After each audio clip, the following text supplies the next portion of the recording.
Formula One is supposed to be the ultimate meritocracy. Years of junior categories, millions in backing, decades of preparation. That's how you earn your seat in the pinnacle of motorsport. But sometimes a complete unknown shows up and makes every established driver look like they learned to race in a parking lot. Over the last 25 years, we've witnessed rookie debuts that didn't just surprise the paddock. They rewrote the rulebook on what was possible. From teenagers who embarrassed world champions to last-minute substitutes who stole the show, these newcomers didn't just survive their first season, they changed F1 forever. Today, we're covering the most shocking rookie performances since 2000. These aren't your typical learning year stories. These are drivers who proved that sometimes the best preparation for Formula One is having absolutely nothing to lose. Kimi Räikkönen, 2001, the Iceman. Let's start with what might be the most ridiculous rookie debut in F1 history. A guy who showed up with less racing experience than most people have playing Gran Turismo. 2001. Kimi Räikkönen had exactly 23 car races under his belt. 23. Most F1 drivers have more practice sessions than Kimi had actual races. The FIA was so concerned about his lack of experience, they made him take a special super license test. You know, because clearly this Finnish kid, who could barely speak English, was going to be a danger to himself and others. Sauber team boss Peter Sauber saw something in Räikkönen that nobody else did. Raw speed that couldn't be taught. The kind of natural talent that makes driving coaches weep with joy and accountants weep with terror. The paddock's reaction was predictable. "Who the hell is this guy?" became the unofficial motto of the 2001 season. Here was a 21-year-old who looked like he'd rather be anywhere else, giving interviews that consisted entirely of yeah and no, while casually outpacing drivers with decades of experience. His first race? Australia 2001. Qualified 13th, finished 6th, scored a point on debut. Not bad for someone who'd never seen most of these circuits before. But the real shock came as the season progressed. This wasn't beginner's luck. Kimi was genuinely fast, consistently fast, annoyingly fast. By mid-season, McLaren was already sniffing around. Ron Dennis, not exactly known for taking risks on unproven talent, was ready to offer Kimi a seat for 2002. After one season, with a driver who had started the year needing a special license just to participate. The Räikkönen rookie season proved something that F1 didn't want to admit. Sometimes natural talent matters more than experience, preparation, or even basic communication skills. Lewis Hamilton, 2007. When perfection meets opportunity. If Kimi shocked F1 with his lack of preparation, Lewis Hamilton shocked everyone by being almost too prepared. This wasn't a diamond in the rough. This was a precision-engineered weapon designed specifically to dominate Formula One. 2007. McLaren had spent years grooming Hamilton through their young driver program. Ron Dennis had basically adopted him as a teenager, providing funding, guidance, and access to the best equipment money could buy. By the time Lewis reached F1, he was probably more prepared than some veterans. The paddock knew he was coming. What they didn't know was that he was going to make their lives miserable from day one. Australia 2007. Hamilton's first F1 race. He qualified 4th, finished 3rd, and looked like he'd been doing this for years. Not months, years. The established drivers were not amused. Here was a 22-year-old rookie in his first race, standing on the podium while world champions were fighting for scraps in the midfield. But Hamilton was just getting started. Malaysia, 2nd place. Bahrain, 2nd place. Spain, 2nd place. 4 races into his F1 career, and he was leading the championship. This wasn't supposed to happen. Rookies were supposed to crash, make mistakes, learn gradually. They weren't supposed to show up and immediately start winning races like it was the most natural thing in the world. The first victory came at Canada, his 6th race. Hamilton didn't just win, he dominated, leading from pole to flag, while his teammate Fernando Alonso, the reigning double world champion, struggled in the points. The message was clear: the student had become the master, and it had taken him exactly 6 races to get there. The 2007 championship fight came down to the final race, with Hamilton losing by 1 point to Kimi Räikkönen. But the damage was done. Hamilton had redefined what rookie success looked like and set a standard that still haunts newcomers today. Heikki Kovalainen, 2007. The quiet Finn's solid start. While Hamilton grabbed all the headlines in 2007, Heikki Kovalainen was quietly having an impressive rookie season at Renault. The second Finn to make waves in the 2000s, Kovalainen represented a different type of rookie success. Steady, consistent, and thoroughly professional. Kovalainen scored points in his debut race in Australia and maintained that consistency throughout the season. While he didn't have Hamilton's instant speed, He had something equally valuable: reliability and racecraft that belied his inexperience. His breakthrough moment came at the Japanese Grand Prix, where he finished second behind Lewis Hamilton, his first podium in just his 17th race. The performance showcased not just speed, but the kind of mature racecraft that teams value in championship fights. McLaren certainly thought so, signing him to replace Fernando Alonso for 2008. Kovalainen proved that not all shocking rookie seasons needed to be championship contenders. Sometimes consistency and steady improvement were just as impressive to the people who mattered. Sebastian Vettel, 2007 to 2008, the kid who conquered Monza. Sebastian Vettel's rookie story spans 2 seasons and 2 teams, but his breakthrough moment came in the most dramatic way possible.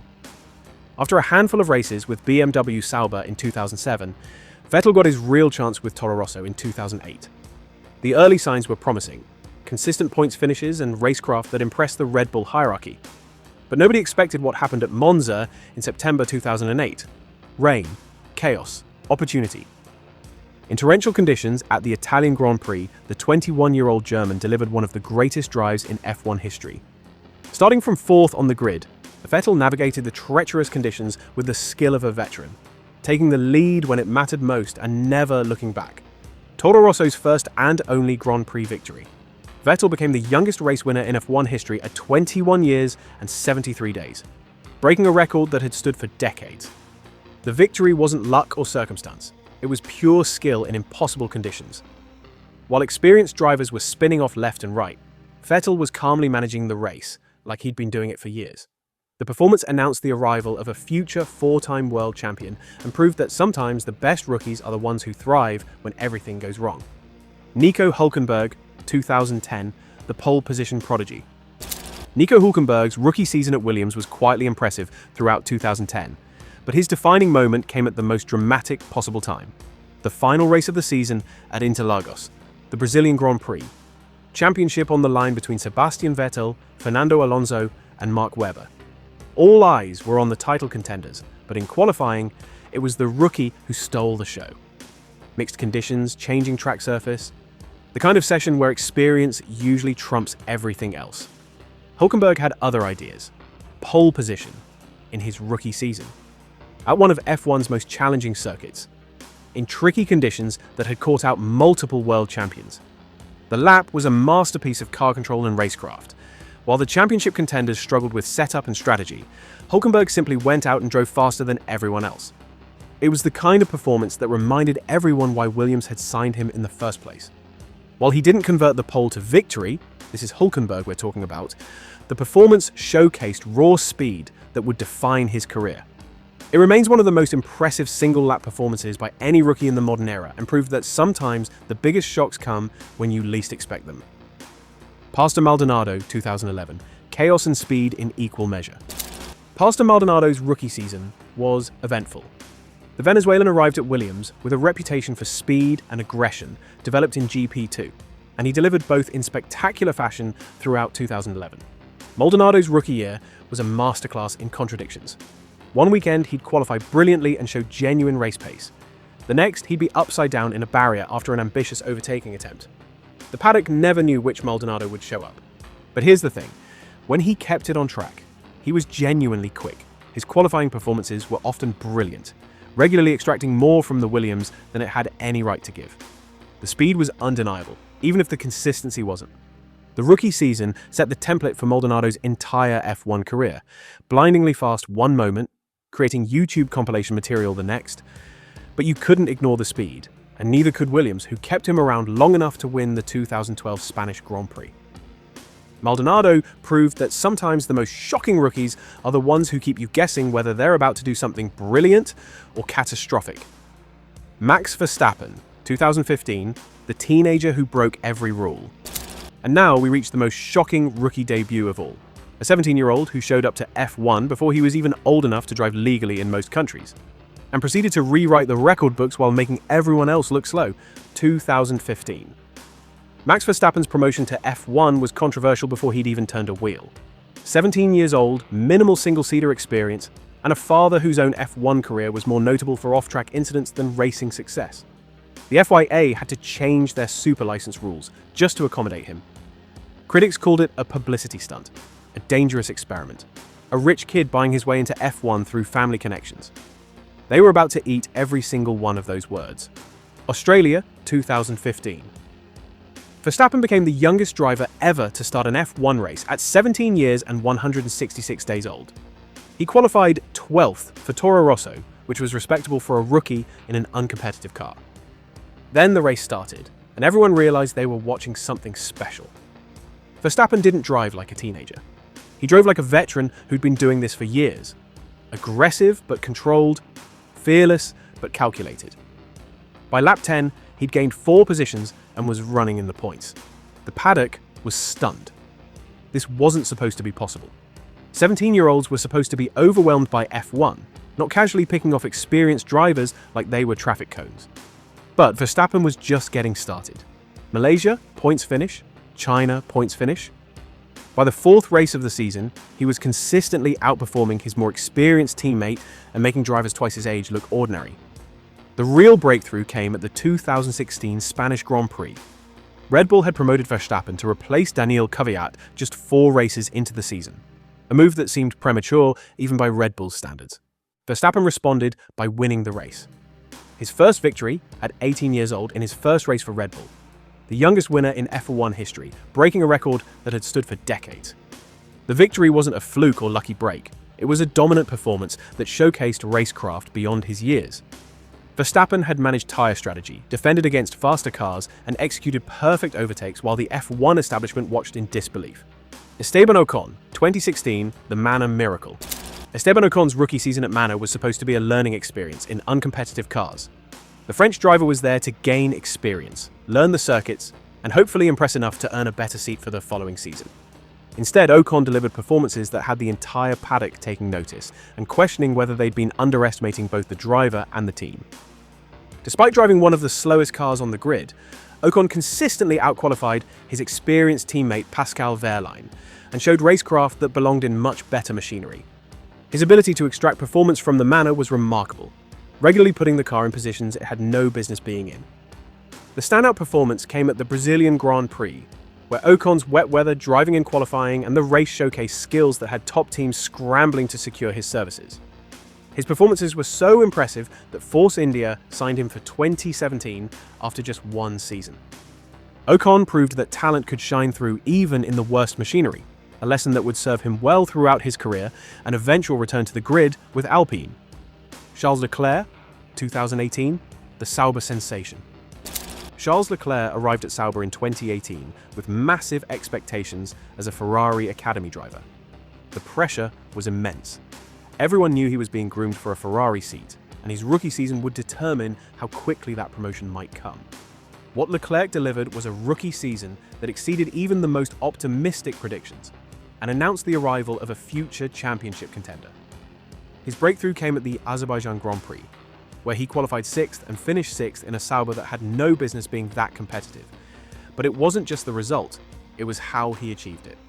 Mature racecraft, intelligent tyre management, and the ability to fight wheel to wheel with drivers who had years more experience. The performance that really caught Ferrari's attention came at Monza, where Leclerc dragged his Sauber to 7th place in front of the passionate Italian crowd. The symbolism wasn't lost on anyone. Here was a Ferrari Academy driver, showing he could handle the pressure of racing in front of the Tifosi. Ferrari was so impressed they promoted him for 2019, making him the youngest Ferrari driver since Ricardo Rodriguez in 1961. Leclerc had proven that some rookies don't need time to develop. They arrive ready to compete at the highest level immediately. Lando Norris, 2019, the McLaren marvel. Lando Norris arrived at McLaren in 2019, with a social media following that rivaled some established stars and a reputation for being quick in junior categories. What he delivered was a rookie season that reminded everyone why McLaren had invested so heavily in him. From the opening race in Australia, Norris showed maturity beyond his years. Consistent points finishes, intelligent racecraft, and the ability to extract maximum performance from the car made him an instant fan favourite and a valuable asset to McLaren's resurgence. His standout moment came at the German Grand Prix, where chaotic wet conditions created opportunities for those brave enough to seize them. Norris navigated the chaos brilliantly, finishing 6th and showcasing the kind of wet weather skills that separate good drivers from great ones. But it was his consistency that impressed most. Race after race, Norris delivered solid performances that helped McLaren climb back up the Constructors' Championship. His rookie season laid the foundation for McLaren's return to competitiveness and his own emergence as a future race winner. Norris showed that modern rookies could be both fast and marketable, a combination that's become increasingly important in F1's social media age. Oscar Piastri, 2023, the sprint winner. Oscar Piastri's path to F1 was unconventional, a year on the sidelines as Alpine's reserve driver before joining McLaren amid one of the most dramatic contract controversies in recent F1 history. But when he finally got his chance in 2023, he delivered immediately. The Australian's rookie season was marked by consistent point-scoring performances and racecraft that suggested he'd been doing this for years, not months. His ability to adapt to different circuits and conditions impressed both McLaren and his competitors. His first victory came at the sprint race in Qatar, making him one of the few rookies to win in their debut season. But it was his consistency and racecraft that impressed most. Piastri drove like a veteran from day one, rarely making the mistakes that typically plague first-year drivers. The performance that really announced his arrival came at the Japanese Grand Prix, where he battled wheel-to-wheel with established stars and came out on top. Piastri proved that sometimes the best rookies are the ones who have to wait for their opportunity. 11 rookies, 25 years, countless moments that redefined what was possible in a debut season. From Kimi's raw natural talent to Hamilton's perfect preparation, from Verstappen's teenage dominance to Piastri's patient excellence, these rookies didn't just succeed, they changed F1's expectations forever. Each brought something different to the sport. Some had speed, others had intelligence, some had preparation, others had pure instinct. But they all shared one thing: the ability to make established drivers question everything they thought they knew about racing. The next time someone tells you that F1 rookies need time to adapt, remind them of these 11. Because in Formula One, the most shocking thing about a great rookie season isn't the mistakes they make, it's how few mistakes they make at all. These rookies proved that talent doesn't wait for permission, speed doesn't respect experience, and sometimes the best way to shock Formula One is to show up and act like you belong there from day one. If you enjoyed watching these rookies make F1 veterans question their career choices, smash that like button, drop a comment about which rookie debut shocked you the most, and subscribe. Because unlike these rookies, we promise not to make the established YouTubers look bad.